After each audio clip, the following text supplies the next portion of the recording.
Sa pagkakita sa tanawing iyon, ang mga cultivator mula sa labas ng mundo, para bang gustong lumundag ang puso sa kanilang dibdib at gustong kumawala ang kanilang atay sa kanilang katawan.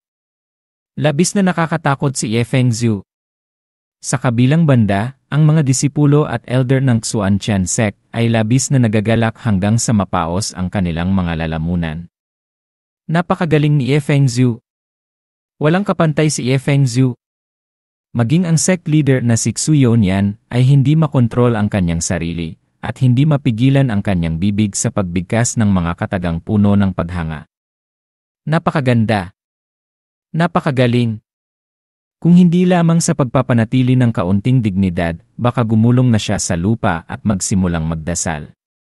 Sa tabi naman, ang Peak Lord ng Kangjian Peak ay napunta sa estado ng pagdududa. Nananaginip ba ako? Totoo ba ito? Bago pa man siya makapag-isip, isang sampal ang biglang dumapo sa kanyang mukha, na nagpagising sa kanya hanggang sa makita niya ang mga espiritual na enerhiya na lumulutang sa harap niya. Dagdag pa rito, ang Peak Lord ng Tianxiang Peak ay ngumiti ng nakakaloko at nagtanong ng isang tanong na gustong ikasuka ng dugo ng lahat. Masakit ba, Kangjian Peak Lord? Nagngingit-ngit na niyakap ng Peak Lord ng Kangjian Peak ang kanyang mukha at labis na nasaktan hanggang sa tumulo ang kanyang mga luha. Nagtanong pa. Masakit na masakit. Kung gayon, hindi ito panaginip. Sa sandaling iyon, para bang sumabog ang buong desolate continent at lahat ng cultivator ay napuno ng emosyon. Ang lahat ay tumingin kay Ye Junlin ng may paghanga at takot na para bang nakaharap sa isang Diyos. Sa gitna ng karamihan, ang old ancestor ng Wanshan sect na si Ouyang Feng ay lumuhod pa nga sa lupa at sumigaw ng may paghati, Ye Fengzhu, handa akong yumuko sa iyo sa buong buhay ko. Pagkatapos noon, isang masigabong hiyawan ang umalingaw na parang isang malakas na alon, halos masira ang araw sa itaas. Ang kapangyarihan ni Ye Qianjun ay walang hanggan. Si Xi Qianyi ay nakatayo lamang doon, natigilan, at nanlalaki ang kanyang mga mata. Lamig na lamig ang kanyang buong katawan. Ito paano ito nangyari? Ito ba talaga ang desolate continent? O ito ba ay isang ganap na ipinagbabawal na lugar kung saan tanging mga baliw at ganap na malalakas ang nabubuhay? Ang Yuhua sect, na siyang pinakamalakas na immortal sect sa Eastern region, ay halos mapahiya sa pagtakbo ng may pagkatakot. Ngunit ang pinakanakakatakot ay hindi iyon, kundi ang Xuan Kong Zizai Holy Land ng Buddhism, isang lugar na puno ng mga banal na monghe, mga taong sinasabing kayang pakalmahin ang mga demonyo sa pamamagitan lamang ng pagbigkas ng ilang salita. Ngunit ngayon, ang buong puwersa ng kanilang mga tauhan ay inilibing na. Huwag nang sabihing pakalmahin ang mga demonyo, kahit na ang kanilang mga sarili ay naging kasaysayan na ngayon. Lahat ng ito ay dahil nakabanggaan nila ang isang Diyos ng kamatayan. Ngunit sinong tatanungin ngayon? Kahit ang langit ay walang magagawa, dahil sigurado akong nakangangarin ang langit sa nakakatakot na tanawing nasa harap nito. Sa sandaling ito, ang buong desolate continent ay biglang gumalaw, at isang nakasisilaw na sinag ng liwanag ang sumabog, dumiretso sa mga ulap. Ang tanawin ay napakaganda na gustong magluhod ng lahat. Pagkatapos ng kanilang pagkatakot, sumigaw ang mga cultivator na para bang nakakita sila ng Diyos ng kayamanan na bumababa sa mundo. Bukas na ang lihim na kaharian. Opisyal nang nagpakita ang Luotian Secret Realm. Sinasabing naglalaman ito ng malalaking oportunidad at hindi mabilang na mga kayamanan.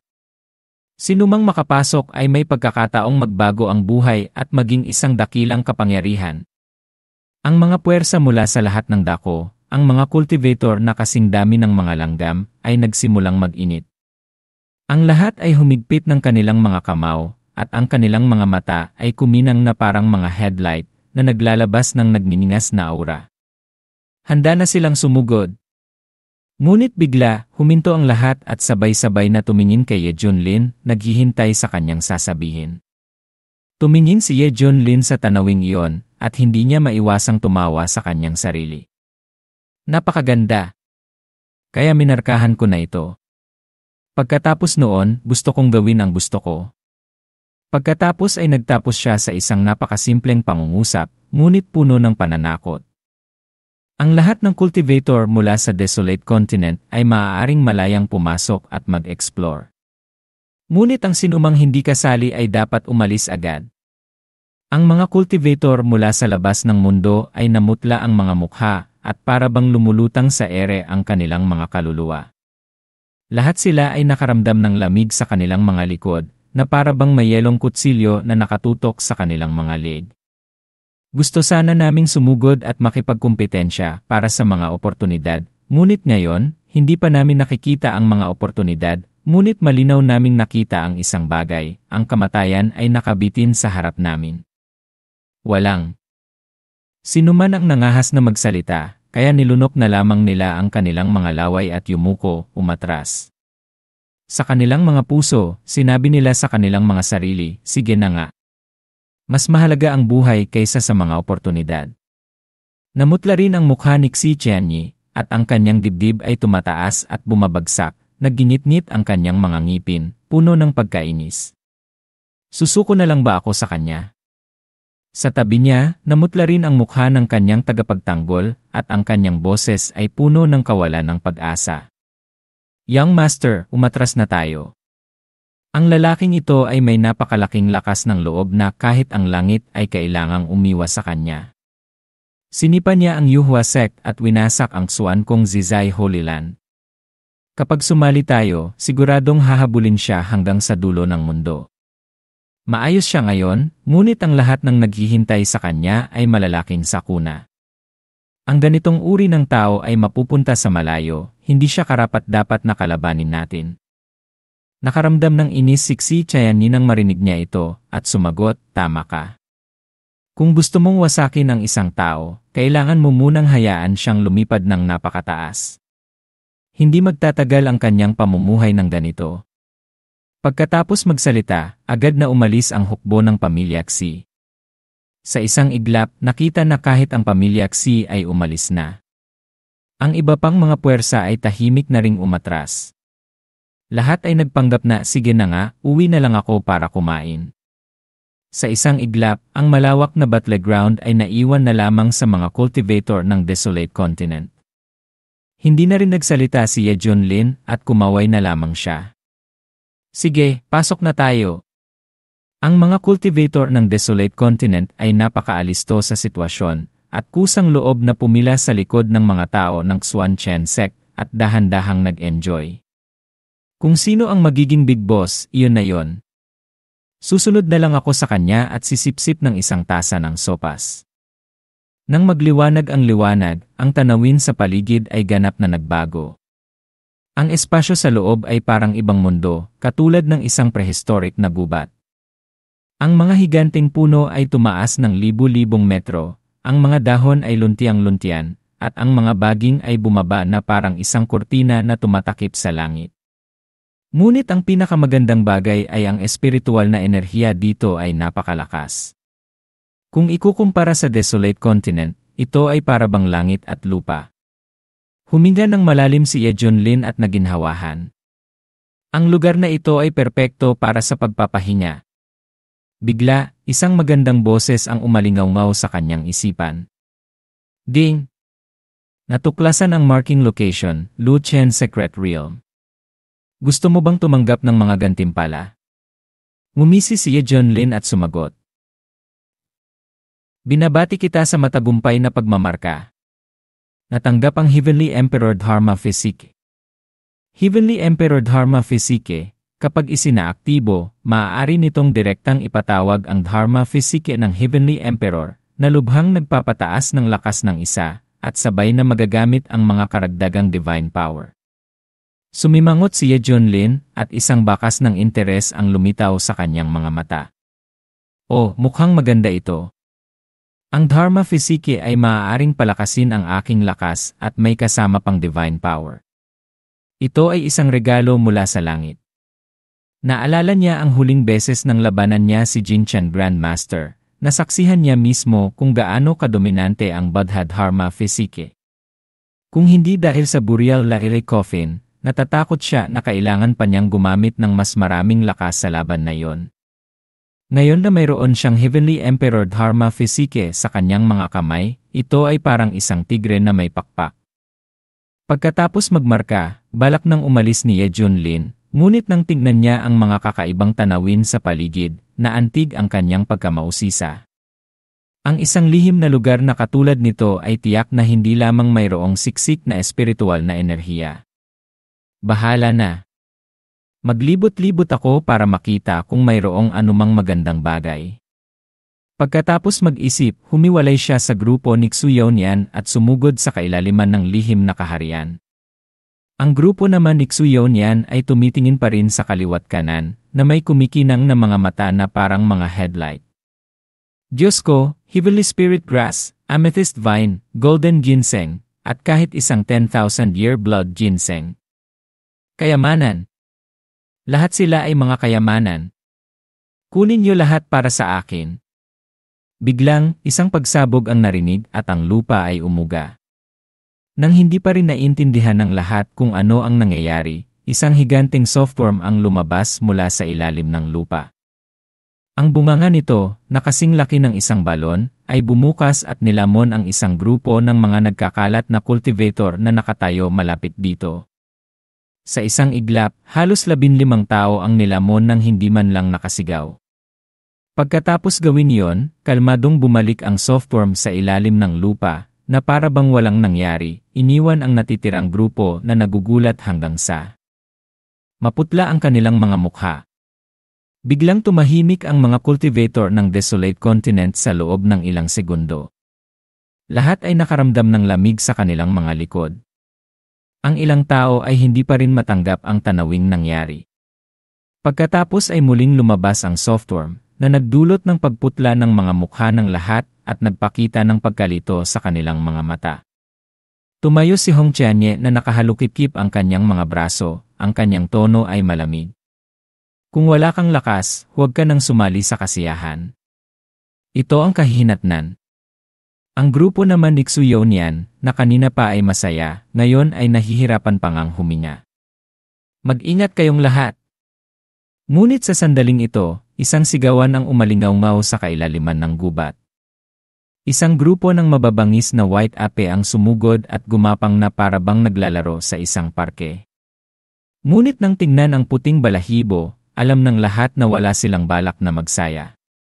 Sumunod ang mga ito sa kawan. Ang bilang ay kasing dami ng hukbong yuan, at ang demonic aura sa kanilang mga katawan ay napakalakas na hindi kakaunti ang mga cultivator ang nanindig ang balahibo. Agad na sumigaw si Xuyonian nang may pagkatakot, kaaway. Kaaway. Ngunit kahit na sumigaw siya, huli na para umatras. Hindi mga papel na tigre ang mga white ape na ito. Sila ay mga high-level na demonic beast. Ang bawat isa sa kanila ay may hindi bababa sa Golden Core Realm, at ang pinakamalakas pa nga ay umabot na sa Nascent Soul Realm. Ang mga ito ay kasing tigas ng bakal, hindi natatakot sa mga magical item, hindi natatakot sa sword key, at lalong hindi natatakot sa pag-atake ng mga cultivator. Sinubukan ng ilang tao na itaga ang kanilang mga espada, ngunit ang resulta ay lumabas ang espada na parabang tumama sa isang bakal na plato, na hindi nag-iwan ng kahit anong marka sa kanilang mga katawan. Sa kabilang banda, ang mga white ape ay umatake ng napakabagsik. Ang kanilang mga kamay, na kasing laki ng mga tagahanga, ay kayang punitin ang kahit sinong matamaan sila, at ang sariwang dugo ay sumabog, na nagpinta ng pula sa lupa. Ang hangin ay napuno ng masangsang na amoy ng dugo, na gustong isuka ng mga mahihina ang puso.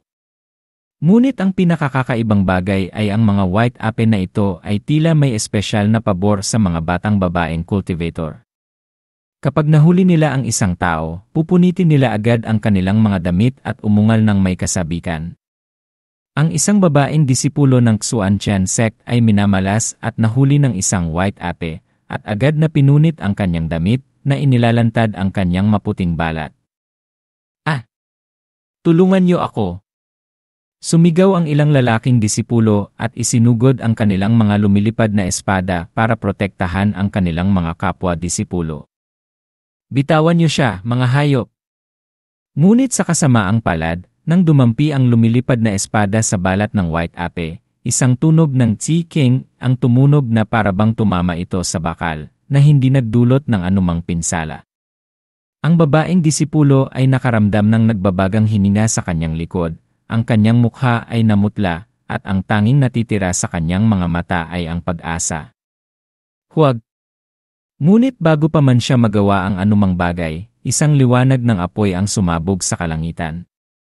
Ang White Ape na kanina pa ay masaya at handa nang gumawa ng masama, ay biglang tumilapon sa langit at naging abo sa isang iglap. Mula sa gitna ng apoy, isang pulang figura ang dahan-dahang lumabas. Siya si Hong Qianye. Ang kanyang pulang kasuotan ay kumakaway sa hangin. Tumingin siya sa babaeng disipulo sa harap niya, ang kanyang mukha ay kasing lamig ng yelo. Ayos ka lang ba? Ngunit sa kanyang isipan, iniisip niya nakakagulo. Ang mga babae ay talagang nakakagulo. Nanginig at umiyak ang babaeng disipulo na parang ulan. Salamat. Salamat, Hong Senior Sister. Nang marinig ito ni Hong Qianye, hindi niya maiwasang kumibot ang sulok ng kanyang bibig, ngunit bago pa man siya makapag-react, isang matangkad na White Ape King ang biglang tumalon at umungal ng may kasabikan. Ang kanyang aura ay nangingibabaw. Nagustuhan ng unggoy na ito si Hong Qianye. Hindi lamang ito, kundi ang buong grupo ng mga White Ape sa likod ay agad na naghiyawan, kaya ang buong kawan ng mga unggoy ay sumugod at nag-agawan para kunin si Hong Qianye. Ang mga mata ng bawat isa sa kanila ay kulay pula, na para bang malapit na silang sumabog. Tumingin si Hong Qianye sa mga makakapal na mukhang unggoy na ito, at ang kanyang ekspresyon ay naging mas madilim. Gusto niyo bang mamatay? Pagkasabi niya nito, ang kanyang buhok ay kumaway, at ang kanyang buong katawan ay naglabas ng aura na parang isang demonic sovereign. Ang kanyang pulang kasuotan ay biglang sumiklab na parang sariwang dugo, at ang kanyang murderous aura ay umaalimbukay. Isang higanting dagat ng apoy ang umalis at tinupok ang lahat. Ang lahat ng White Ape na sumugod ay natupok, kahit na ang White Ape King, isang demonic beast sa Transformation God Realm, ay natupok ng buhay bago pa man siya nakagawa ng anumang bagay. Tahimik ang hangin sa loob ng ilang segundo. Pagkatapos, sumugod ang mga cultivator at nag-agawan para purihin si Hong Senior Sister. Ang lakas ni Hong Senior Sister. Napakagaling ni Hong Senior Sister. Siguradong siya ang magmamana ng tunay na tradisyon ni Ye Fengzhu. Hindi lamang siya malakas, kundi mabait din siya. Hong Fairy. Maganda siya sa loob at labas. Ngunit ang problema ay lalong dumidilim ang mukha ni Hong Qianye habang nakikinig siya. Tumingin siya sa mga tao, ang kanyang boses ay kasing lamig ng yelo. Manahimik kayong lahat. Pagkatapos na muling makontrol ni Hong Qianye ang kanyang sarili, nang tumingin siya sa paligid, may nag-udyok ng pagtataka sa kanyang puso. Nasaan na ang batang iyon? Sa sandaling ito, naglalakad si Ye Junlin sa gubat, na may ekspresyon na puno ng excitement. Dapat papunta doon, tama ba? Kani-kanina lamang, nakatanggap si Ye Junlin ng isang mahalagang abiso mula sa system na nagsasabi na mayroong isang espesyal na pinagmulan ng enerhiya na nagbabago sa isang lugar sa lugar na ito. Kung mayroong anumang bagay na espesyal, nangangahulugan iyon na mayroong kayamanan. Nang marinig ang tungkol sa kayamanan, hindi niya maiwasang pumunta at mag-imbestiga.